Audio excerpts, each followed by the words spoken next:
You know that sound, right? That classic stuttering sign-off that meant another 7 minutes of pure animated chaos was over.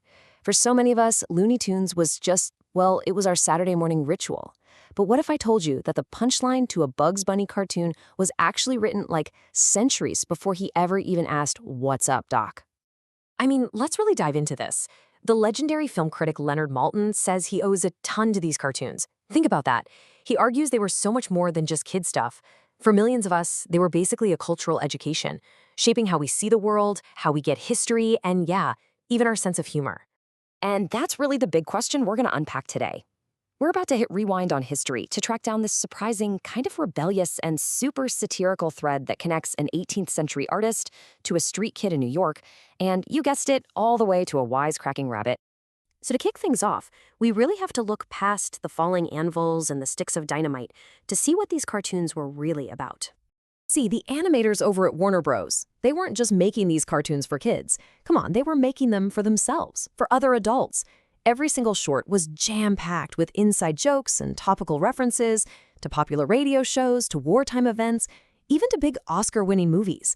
And they created these characters, Daffy Duck or Wile E. Coyote, with these deeply human and, let's be honest, deeply flawed motivations. And they made an insane amount of them.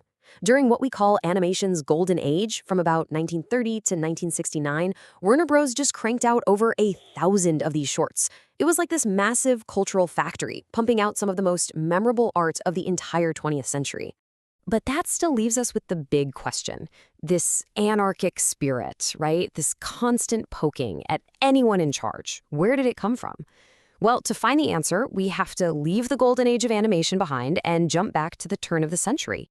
All right, our first stop is 1895. It was a time of massive, massive change in the birth of a totally new way to tell stories.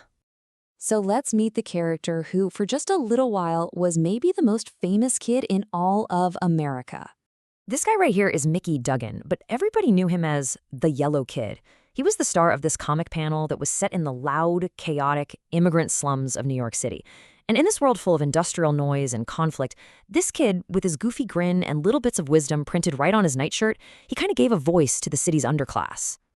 The Yellow Kid became so popular, so fast, that he ended up at the center of this huge media war. The newspaper titan Joseph Pulitzer started featuring him in the very first full-color Sunday supplement, and it was a total smash hit. Well, his rival William Randolph Hearst immediately poached the artist.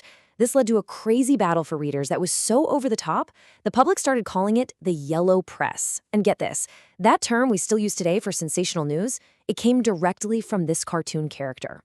Now, the Yellow Kid wasn't the first drawing to ever tell a story, but he was the first to mix all the key ingredients for modern comic.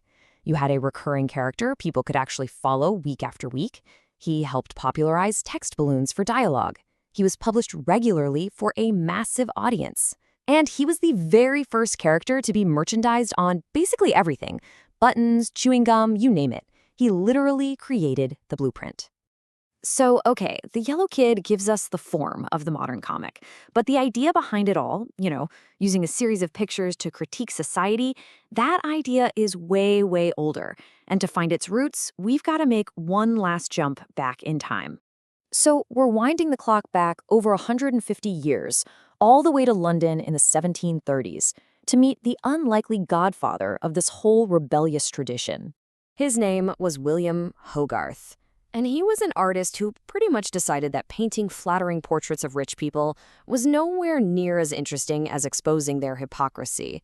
So Hogarth invented this whole new genre that he called modern moral subjects. Basically, instead of painting ancient myths or religious scenes, he created these sequential stories about the world he saw right outside his window. He used his art like a weapon to go after the greed, the vanity, and the corruption of the British aristocracy. Just take his most famous series, A Rake's Progress. Across 8 engraved prints, Hogarth tells the story of this guy, Tom Rockwell, a young heir who just blows his entire fortune on a life of total excess and ends up in a literal madhouse. It's like a visual novel, a tragicomedy that unfolds picture by picture, and it was a huge warning about how wealth can corrupt you. Hogarth's whole method was to pack every single scene with symbolism and really dark humor. Every little detail, a dog stealing food off a plate, a crack in a wall, it all meant something. He was basically staging a play on a canvas, and his target was always the powerful, the privileged, the elite.